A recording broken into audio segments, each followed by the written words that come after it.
Io sono quello con i baffi e il pizzetto che sta parlando con Rossino, un merlo indiano. Cominciamo. L'obiettivo è quello di entrare nel mondo del cartone animato con una duplice finalità. Imparare a utilizzare le potenzialità di questa tipologia di linguaggio in un percorso educativo, per esempio scolastico. Come avrete senz'altro capito, sono sempre io che sto parlando prestando la mia voce a Rossino, questo per attirare la vostra attenzione, ma vedendo le vostre facce probabilmente non ci sono riuscito. Avete letto il cartello? Continuiamo.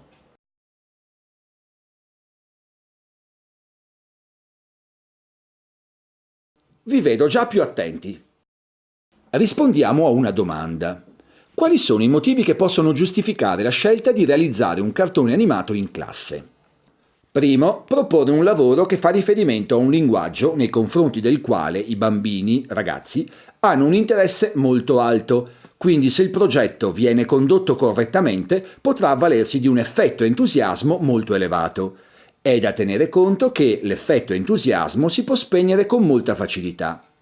Secondo, utilizzare il processo di produzione come strumento per comprendere le modalità di lavoro e per svelare i trucchi e i segreti connessi a questo medium. Terzo, utilizzare il processo di produzione, che è estremamente articolato, per organizzare nei minimi dettagli un'esperienza di lavoro di gruppo che potrà risultare molto significativa. Ovviamente senza dimenticare il contenuto. Analizziamo ora punto per punto.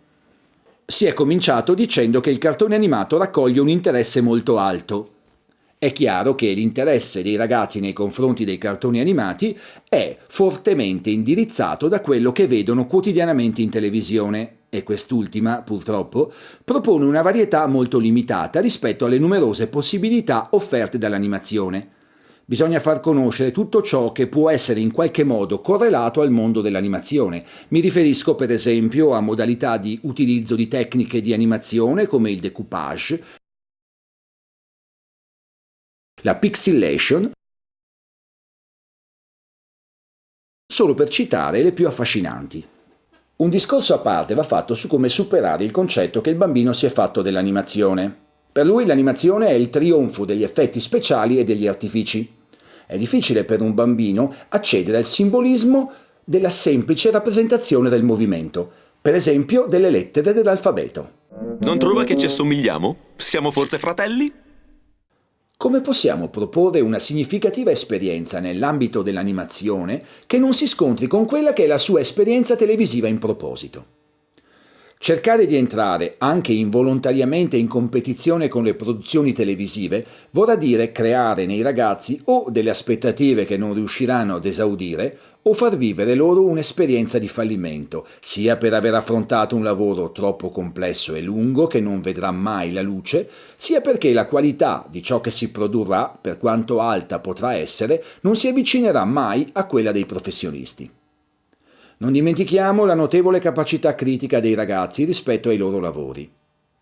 Per prima cosa non dobbiamo scimmiottare i cartoni animati tradizionali, in altre parole non vanno proposte realizzazioni che presentino dei personaggi, delle azioni che metterebbero in grossa difficoltà anche un esperto animatore professionista. Credo che questo aspetto vada affrontato con molta attenzione, perché l'esperienza del mio gruppo a livello scolastico dimostra in maniera inequivocabile che la possibilità di imbarcarsi in imprese faraoniche è sempre in agguato dietro la lavagna. Bisogna cercare di rappresentare il movimento nel modo più semplice possibile. Come? Qui entra in ballo la vostra creatività.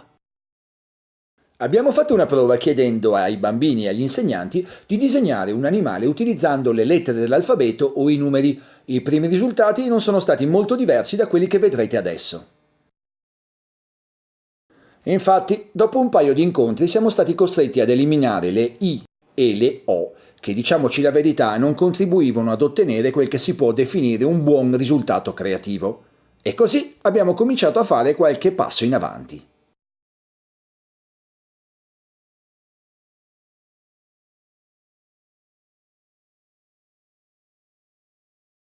Avete capito che cosa sono? Provate a vedere quanti ne avete indovinati.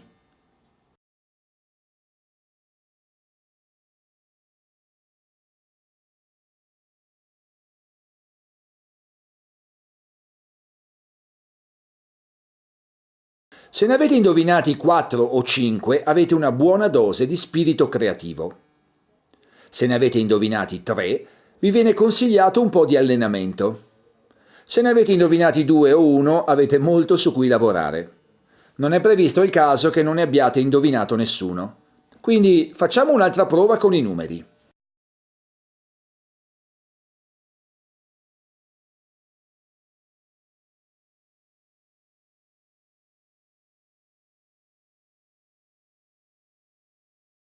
La cosa più bella che abbiamo visto fare da un bambino con le lettere è questa.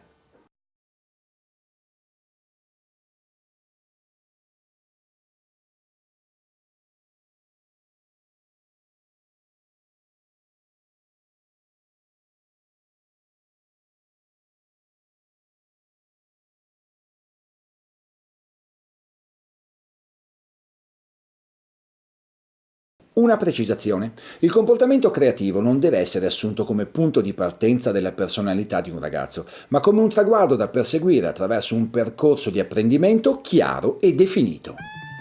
Le produzioni originali non nascono per caso, ma sono il superamento in termini di divergenza di ben acquisiti processi mentali. Il cosiddetto pensiero creativo, alla stregua di altre tipologie di pensiero, va aiutato a nascere, svilupparsi attraverso l'utilizzo di tecniche idonee. Non è che i bambini siano naturalmente creativi, possiamo però affermare che sono aiutati dal fatto di non aver ancora pienamente interiorizzato gli stereotipi tipici dell'adulto. È nostro compito identificare un percorso che aiuti i bambini a individuare l'esistenza di diverse risposte rispetto a un problema, partendo dal presupposto che il prodotto di un'elaborazione non è mai completamente determinato dalle informazioni date.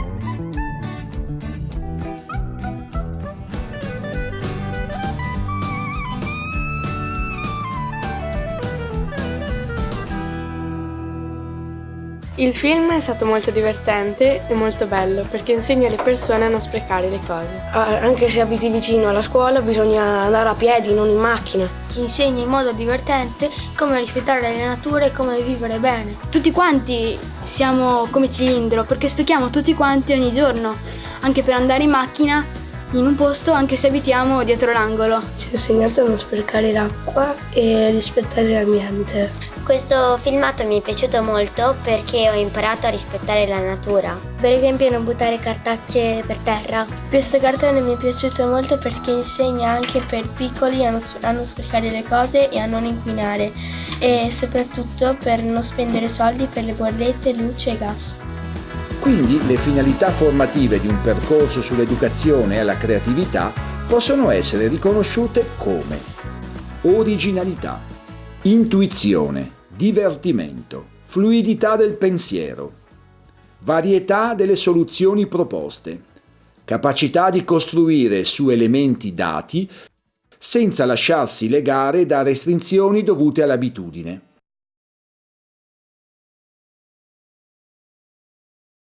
Capacità di pensare a usi insoliti di un oggetto superando ogni tipo di fissità funzionale. Capacità di trasformare le cose uscendo dallo schema dato. Capacità di mettere insieme dati sconcertanti, incompatibili. Limitare la resistenza al cambiamento. Tendenza al dissenso.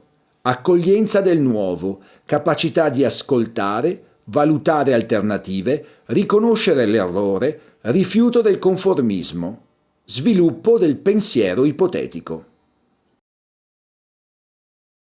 Compiti per casa. Ritagliate su un cartoncino tutte le lettere del vostro nome e del vostro cognome e provate a combinarle tutte per realizzare un disegno, possibilmente non astratto. Tocca ora inventare i personaggi. Holly è curiosa, agile, ed è lei che, se ci sono decisioni importanti da prendere, si assume l'onere della decisione.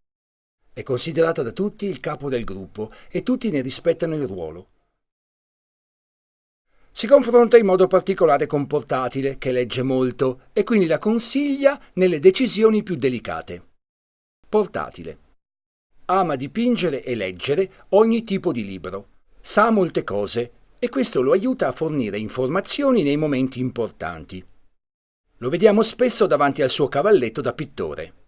Non è quello che si suole definire un atleta, anzi è decisamente goffo nei movimenti, ma è cosciente di questo fatto ed evita di trovarsi in difficoltà affrontando situazioni che lo metterebbero in imbarazzo.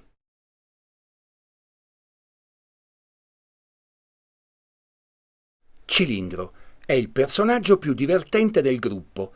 Per Cilindro non esistono limiti. Crede di essere in grado di affrontare ogni situazione, anche la più pericolosa, con successo. Si butta quindi senza alcun tipo di preoccupazione e quasi sempre questo suo atteggiamento ardimentoso lo espone a brutte figure. Diva.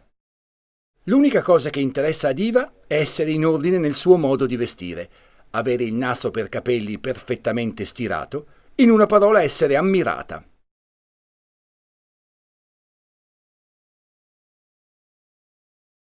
Segue il resto del gruppo dei minicuccioli con il distacco di chi sa di essere una spanna sopra gli altri, anche se ogni tanto, saltuariamente, non disdegna di trovarsi all'interno di un gruppo di amici. Pio. È un ranocchio che ha ancora la coda del girino. Nel suo piccolo è veramente coraggioso, si butta nella mischia senza paura, sottovalutando spesso la sua piccola statura. Ha un lieve difetto di pronuncia di cui non si cura, anzi, se ne fa un vanto. Senza nome. È il più piccolo del gruppo, ma è anche completamente indipendente. Per lui non esistono regole. Se ha in animo una cosa, la mette in pratica e niente e nessuno lo possono fermare. Questo lo rende bersaglio di infiniti pericoli di cui non si cura e fortunatamente la sorte gli dà sempre una mano. Non parla e si esprime con dei cartelli che vengono interpretati da Pio, la rana. Come potete notare, i caratteri dei personaggi presentano alcune caratteristiche che i bambini possono identificare nel loro modo di essere oppure rifiutare. Quindi vi invitiamo a prestare attenzione anche alla scelta che faranno nello scegliere un personaggio o un altro. Conosciuti i personaggi, vediamo come disegnarli in modo semplice.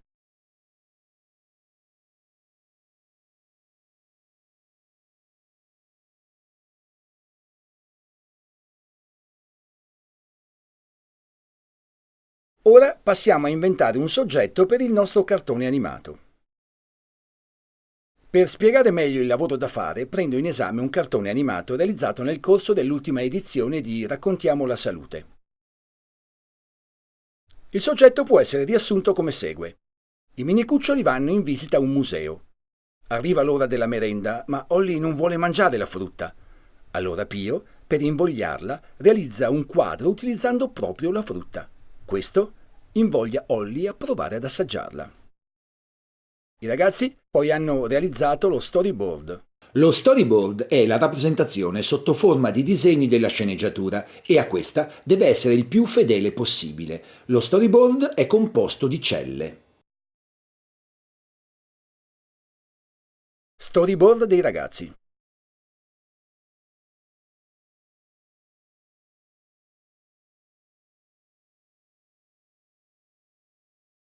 Realizzazione delle scenografie di riferimento. Parallelamente al lavoro descritto vengono progettate e realizzate le scenografie dell'episodio. Vale la pena di ricordare che davanti alle scenografie si muove quasi sempre un personaggio e che quindi la scena non deve fagocitare l'attenzione e togliere peso a quanto succede davanti. Come abbiamo visto, della scenografia fanno parte anche gli overlay.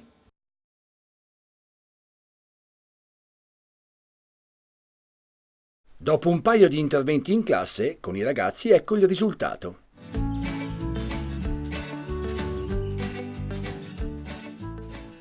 Guardate là, c'è portatile! Andiamo a vedere che cosa fa! Ho fatto un quadro, vorrei vedere altri quadri. Buona idea, andiamo al museo! Fate silenzio, mi raccomando.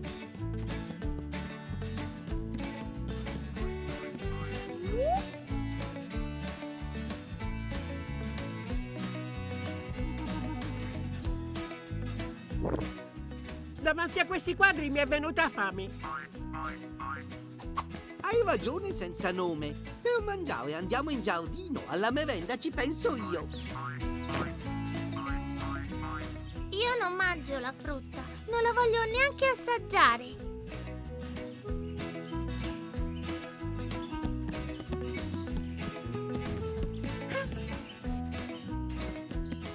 Che bel piatto! Ora me lo mangio! Affiggerò il quadro di portatile dentro al mio museo. Se nel piatto il cibo è colorato, a mangiare sono molto più invogliato. Un momento. Se i ragazzi stanno imparando la lingua straniera, c'è anche la versione in inglese.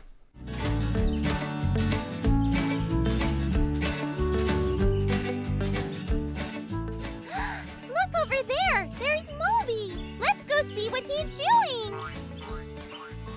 Oh, I made a painting. Now I would like to see other paintings. Good idea. Let's go to the museum. Make sure you're quiet while we visit.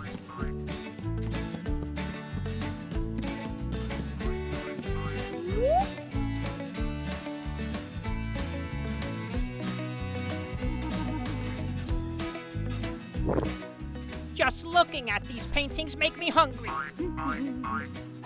You're right, Nameless. Let's eat in the garden. I'll go get a snack for everyone.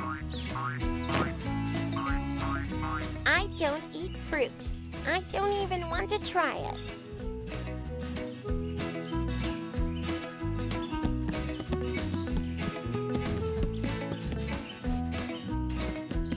What a nice dish.